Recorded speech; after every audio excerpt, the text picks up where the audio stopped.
دوستوں، نماز ایک ایسی عبادت ہے جسے ہم 5 وقت 24 گھنٹے میں انجام دیتے ہیں، اور اس عبادت میں بہت ساری غلطیاں، بہت سارا تساہل اور بہت ساری غلط فہمیاں ہیں جس کی اصلاح کی بے حد ضرورت ہے۔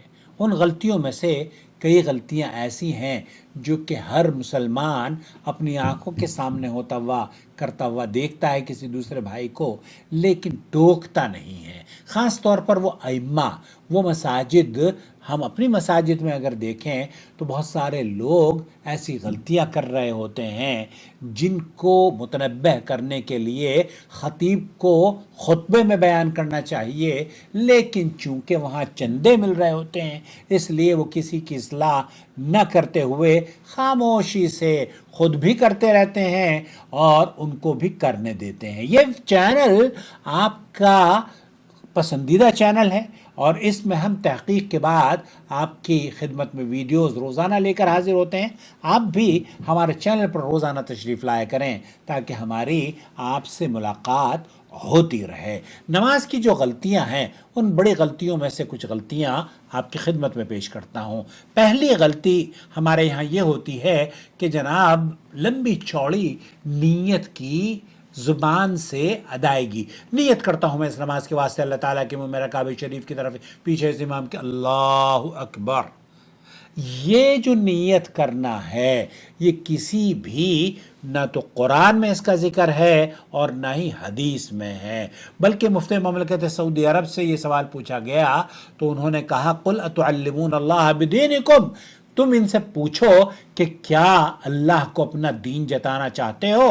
اور یہ حقیقت ہے، دین جتانے کے مترادف عمل نہیں ہے کہ آپ یہ کہہ رہے ہیں کہ ظہر کی نماز کا وقت ہو گیا ہے، ظہر پڑھنا ہو اس امام کے پیچھے۔ کیا اللہ کو پتہ نہیں ہے کہ تم کون سی نماز پڑھ رہے ہو اور کس کے پیچھے کھڑے ہو اور کون سا دن ہے اور کون سا وقت ہے؟ یہ ساری باتیں جتلانے کے مترادف عمل ہے۔ اس لیے زبان سے نیت کرنا نہ روزے کی ثابت ہے نہ ہی نماز کی ثابت ہے۔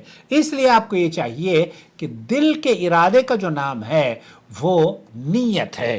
دل سے ارادے زیادہ آیا، اکتوبر کا مہینہ چل رہا ہے اور بریسٹ کینسر اویئرنیس کیمپین ہر سال اکتوبر میں چلائی جاتی ہے۔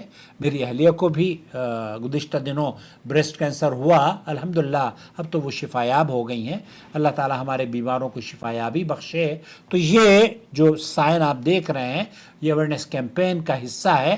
آپ سے بھی گزارش ہے کہ اپنی بچیوں کو خاص طور پر چیک اپ کے لیے اگر مناسب سمجھیں تو ڈاکٹر کے پاس لے جائیں اور ان کو خود کہیں کہ اپنے جسم کے حصے پر اگر کوئی گٹھلی دیکھیں تو فوراً یا تو گھر کے بڑی بزرگ عورت کو کہیں یا پھر ڈاکٹر کو یا آپ کو بھی کہیں۔ بہت ساری خواتین شرماتی ہیں اور وہ اس بیماری میں کسی سے اظہار نہیں کرتی اور پریشانی میں پھر پورا خاندان، چونکہ یہ بہت مہنگا ترین علاج ہوتا ہے، تو اس لیے اللہ کے لیے اللہ تعالیٰ آپ کو شفا یابی عطا فرمائے، ہمارے بیماروں کو اس آسانی کو فراہم کریں لوگوں کے لیے۔ اس چینل کی جو ویڈیوز ہیں آپ دوسروں کے ساتھ شیئر کریں گے تو وہ ان کو پتہ ہوگا کہ کس طریقے سے ہم جہاں دینی امور کو سیکھتے ہیں اس چینل سے دنیاوی امور کو بھی یا میڈیکل ٹپس بھی کبھی کبھار ہم آپ کی خدمت میں لے کر حاضر ہوتے ہیں۔ تو بہرحال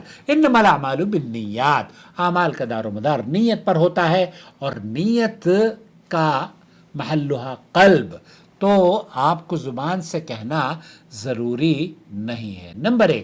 نمبر 2، تکبیر کے بارے میں بھی جب آدمی ہاتھ اٹھاتا ہے اور ہاتھ اٹھانے کے لیے وہ ایسے ایسے کرتا ہے، یہ بھی ثابت نہیں ہے۔ یہ بھی ایسی غلطی ہے کہ آپ کو نہیں کرنی چاہیے۔ البتہ اگر کوئی کر لیتا ہے تو اس میں نماز میں کوئی فرق نہیں پڑتا، لیکن جو زبان سے نیت کرنا ہے یہ بدعت ہے اور بدعت گمراہی ہے اور گمراہی جہنم میں لے کر جائے گی، تو اس لیے اس سے تو آپ توبہ کر لیجئے۔ تیسری جو بڑی غلطی ہے وہ ہے کہ نماز میں آدمی سورہ فاتحہ نہیں پڑھتا۔ اللہ کے رسول کی حدیث ہے من صلی صلاۃ ولم یقرأ بها بأم القرآن فہی خداج خداج خداج غیر تمام۔ تو آپ کی نماز نامکمل ہے اگر آپ نے نماز میں سورہ فاتحہ نہیں پڑھی۔ اس لیے آج سے جہری نماز ہو، فجر کی، مغرب کی اور عشاء کی، یا ظہر اور عصر کی، ہر نماز میں حتیٰ کہ نماز جنازہ میں بھی سورہ فاتحہ آپ کو پڑھنی چاہیے۔ سورہ فاتحہ کے بعد بہت سارے لوگ آمین آہستہ سے کہتے ہی نہیں ہیں، ان کو بتایا ہی نہیں ہے۔ اللہ کے رسول صلی اللہ علیہ وسلم میں فرماتے ہیں کہ من وافقت امینہ تأمین الملائکہ غفر لہ ما تقدم من ذنبہ، تو آپ کی آمین اگر موافقت کر گئی فرشتوں کی آمین سے، آپ کے سارے گناہ بخش دے گا اللہ تعالیٰ۔ تو یہ بہت بڑا موقع ہے، اس لیے اس کو ہاتھ سے نہ جانے دیں۔ جب بھی بلند آواز سے آمین کہے امام تو آپ سن لیں، وَلَضَّالِّينَ تو آپ کہیں آمین، اور اپنے مولویوں سے بھی کہیں کہ تھوڑا سا آمین کہا کریں تاکہ ہم بھی اس سنت پر عمل کر لیں۔ سعودی عرب میں آتے ہیں تو بہت زور زور سے آمین ہوتی ہے، شرماتے ضرور ہیں لیکن ملکوں میں جا کے وہ بیچارے ویسے ہی ہو جاتے ہیں۔ تو جیسے اسلام ایک ہی ہے، اسلام یہاں تبدیل نہیں ہوتا، اسلام جیسے یہاں ویسے وہاں، آپ ویسے ہی نماز پڑھا کریں۔ بہرحال اگلی جو غلطی ہے وہ ہے نماز میں رکوع میں سیدھی کمر کو نہ رکھنا، اس طریقے سے کمر ہونی چاہیے۔ اور نماز میں ایک اور غلطی ہے جو کہ آدمی ایسے کرتا ہے، اللہ کے رسول صلی اللہ علیہ وسلم نے فرمایا تمہاری نظروں کو اچک لیا جائے گا، اس لیے آپ کو یہ چاہیے کہ اپنی نماز میں آسمان کی طرف نہ دیکھیں، یا تو سیدھے دیکھتے رہیں یا سجدے کی نگاہ پر، لیکن نیچے ہو نگاہ، ایسا نہ ہو کہ آپ آسمان کی طرف ایسے دیکھ رہے ہیں، ایسے یہ درست موقف نہیں ہے۔ اسی طریقے سے سجدے میں جب آپ جاتے ہیں تو رکوع میں جاتے وقت رفع دین کرنا اور رکوع سے سر اٹھاتے وقت رفع دین کرنا بھی صحیح بخاری اور مسلم میں روایات موجود ہیں، اس لیے اس پر بھی عمل کرنا چاہیے۔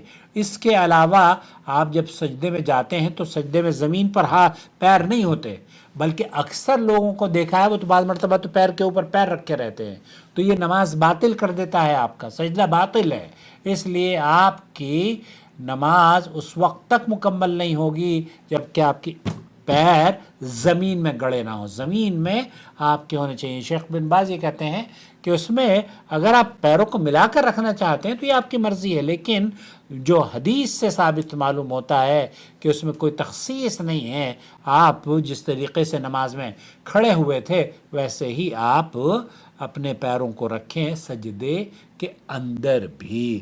اسی طریقے سے نماز کے بعد جو اجتماعی دعا ہوتی ہے وہ بھی اللہ کے رسول سے ثابت نہیں ہے، ایسے دعا کرنے کے بعد ہاتھ پھیرنا، پھر سر پر ہاتھ رکھ کر پتہ نہیں یا حیو یا قیوم یا کچھ اس طرح کی چیزیں پڑھی جاتی ہیں، یہ تمام کے تمام جو اعمال ہیں یہ اللہ کے رسول صلی اللہ علیہ وسلم سے ثابت نہیں ہے۔ سلام کے بعد اللہ کے رسول صلی اللہ علیہ وسلم ذکر و اذکار کیا کرتے تھے، اس لیے ذکر و اذکار الواجب على علماء الحق أن يتقوا الله وأن يعلموا الناس وأن يرشدوا الناس من طريق الإذاعة، من طريق الكتابة والصحافة، من طريق التلفاز، يعلموا الناس دينهم.